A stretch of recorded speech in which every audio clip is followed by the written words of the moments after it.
اسم اعظم کو اپنی دعاؤں میں شامل کرنے سے آپ کی دعائیں اللہ کے عرش تک پہنچ جائیں گی اور انشاءاللہ آپ کی مشکلات آسان ہو جائیں گی۔ دوستو، ذائچہ ستاروں کی حرکات کا مطالعہ ایک ایسا موضوع ہے جو لوگوں کو اپنی طرف کھینچتا ہے، لیکن اس کا درست اسلامی تناظر سمجھنا بے حد ضروری ہے۔ ذائچے کی بنیاد ستاروں اور سیاروں کی حرکت پر ہے، اور بعض لوگ اس کے ذریعے اپنے مستقبل کو جاننے کی کوشش کرتے ہیں۔ تاہم اسلام ہمیں یہ سکھاتا ہے کہ ہمارا مستقبل صرف اللہ کے ہاتھ میں ہے۔ نبی کریم صلی اللہ علیہ وآلہ وسلم نے فرمایا، جو شخص کسی نجومی کے پاس جاتا ہے اور اس کی بات پر یقین کرتا ہے، وہ گویا قرآن کا انکار کرتا ہے۔ ابو داؤد۔ یہ حدیث ہمیں یہ بتاتی ہیں کہ ہمیں اپنے فیصلوں میں اللہ پر توکل کرنا چاہیے، نہ کہ ستاروں یا کسی دوسرے وسیلے پر۔ البتہ ذائچے کا وہ پہلو جو قدرتی عوامل کو سمجھنے اور ان سے سبق لینے کی بات کرتا ہے، وہ ہمیں اللہ کی عظمت اور حکمت کی یاد دلاتا ہے۔ اللہ نے ہمیں چاند، سورج اور ستاروں کے ذریعے اپنی نشانیوں کو پہچاننے کی دعوت دی ہے۔ اس ہفتے ذائچے کی روشنی میں سب سے اہم بات یہ ہے کہ آپ اپنے ایمان کو مضبوط کریں اور اپنے فیصلوں میں اللہ کی رہنمائی طلب کریں۔ ستارے اور سیارے صرف اللہ کی قدرت کا اظہار ہیں، لیکن وہ خود کسی چیز کے مالک نہیں۔ اگر آپ کو کسی بھی معاملے میں مشکل کا سامنا ہے تو سورہ اخلاص، سورہ فلق اور سورہ ناس کی تلاوت کریں اور اللہ سے مدد طلب کریں۔ صدقہ ایک ایسا عمل ہے جو اللہ کی رحمت اور مدد کو اپنی طرف کھینچتا ہے، لیکن سوال یہ ہے کہ صدقہ کب کریں اور کس طرح کریں۔ صدقہ کرنے کا بہترین وقت وہ ہے جب آپ کو لگے کہ آپ کسی آزمائش میں ہیں یا آپ اپنی زندگی میں برکت چاہتے ہیں۔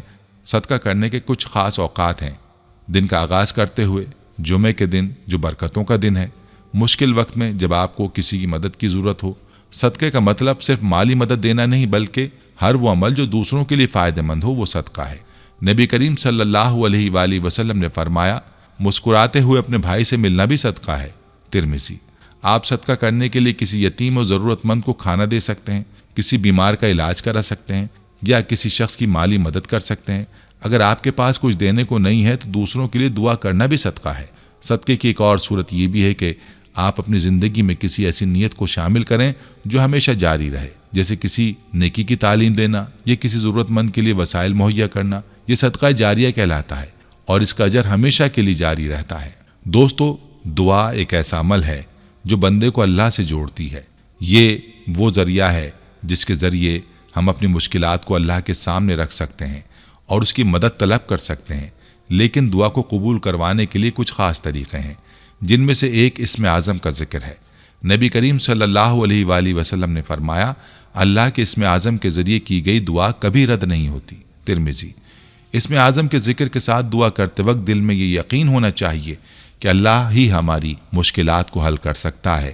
اس یقین کے بغیر دعا ایک رسمی عمل بن جاتی ہے۔ دعا کے دوران اللہ کی حمد و ثنا کریں، 3 مرتبہ درود شریف پڑھیں، پھر اپنی حاجت کو اللہ کے سامنے پیش کریں اور اس کے بعد شکر ادا کریں۔ یہ عمل آپ کو نہ صرف اللہ کے قریب لے جائے گا بلکہ آپ کی مشکلات کا حل بھی فراہم کرے گا۔ اسم اعظم کی تلاوت کے ساتھ اللہ سے مدد مانگیں، کیونکہ وہی ہے جو ہر دعا کو سنتا ہے اور قبول کرتا ہے۔ دوستو، اسلامی تاریخ ہمیں ایسے بے شمار واقعات فراہم کرتی ہے جو ہماری زندگی کو بدل سکتے ہیں۔ یہ واقعات صرف قصے کہانیاں نہیں، بلکہ وہ سبق ہیں جو ہمیں اپنے اعمال کا جائزہ لینے اور اپنی زندگی کو بہتر بنانے کی ترغیب دیتے ہیں۔ آئیے کچھ ایسے واقعات کا ذکر کرتے ہیں جو ہماری روحانی ترقی میں مددگار ثابت ہو سکتے ہیں۔ ایک مرتبہ نبی کریم صلی اللہ علیہ وآلہ وسلم نے صحابہ کرام سے کہا کہ اللہ کی راہ میں صدقہ کرو۔ حضرت عمر رضی اللہ عنہ نے سوچا کہ آج وہ حضرت ابوبکر صدیق رضی اللہ عنہ سے آگے نکل جائیں گے، اس لیے انہوں نے اپنے مال کا نصف حصہ صدقہ کر دیا۔ جب نبی کریم صلی اللہ علیہ وآلہ وسلم نے حضرت ابوبکر صدیق سے پوچھا کہ آپ نے کتنا صدقہ کیا ہے، تو انہوں نے فرمایا، میں نے اپنا سب کچھ اللہ کے لیے دے دیا ہے اور اپنے اہل و عیال کے لیے صرف اللہ اور اس کے رسول کو چھوڑا ہے۔ یہ واقعہ ہمیں یہ سکھاتا ہے کہ صدقے کا مطلب صرف مال دینا نہیں، بلکہ اللہ پر بھروسہ رکھنا اور اپنی زندگی کو اس کی رضا کے مطابق گزارنا ہے۔ آج ہمیں بھی اپنے مال اور وسائل میں سے اللہ کی راہ میں خرچ کرنا چاہیے تاکہ دنیا اور آخرت میں کامیابی حاصل کر سکیں۔ دوستو، آج کی گفتگو میں ہم نے 8 سے 14 دسمبر کے ہفتے کی روحانی رہنمائی، ذائچے کے اسلامی تناظر، صدقے کی بے مثال طاقت، اسم اعظم کی برکت اور اسلامی تاریخ کے سبق آموز واقعات کا جائزہ لیا۔ یہ سب باتیں ہمیں ایک ہی سمت میں لے جاتی ہیں، اللہ کی طرف رجوع کرنا، اپنے ایمان کو مضبوط کرنا اور اپنی زندگی کو اللہ کی رضا کے مطابق گزارنا۔ اسلام ہمیں صرف ایک عبادت کا دین نہیں سکھاتا، بلکہ یہ ایک مکمل طرز حیات ہے۔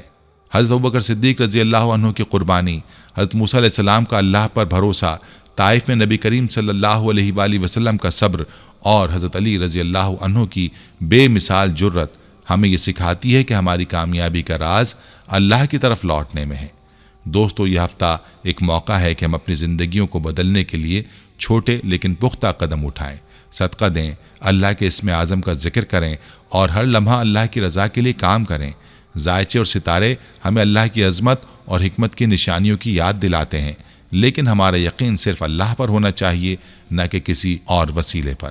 ہم نے دیکھا کہ تاریخ ہمیں یہ بتاتی ہے کہ صبر، دعا اور قربانی کے ذریعے ہم دنیاوی مشکلات پر قابو پا سکتے ہیں۔ یہ سب اسی وقت ممکن ہے جب ہم اپنی ذمہ داریوں کو سمجھیں، اپنے اعمال کا جائزہ لیں اور اپنی زندگی میں اللہ کے احکامات کو نافذ کریں۔ اسلامک ٹیچر کے ذریعے ہم آپ کو یہ یاد دلانا چاہتے ہیں کہ آپ اپنی زندگی کو بامقصد بنائیں۔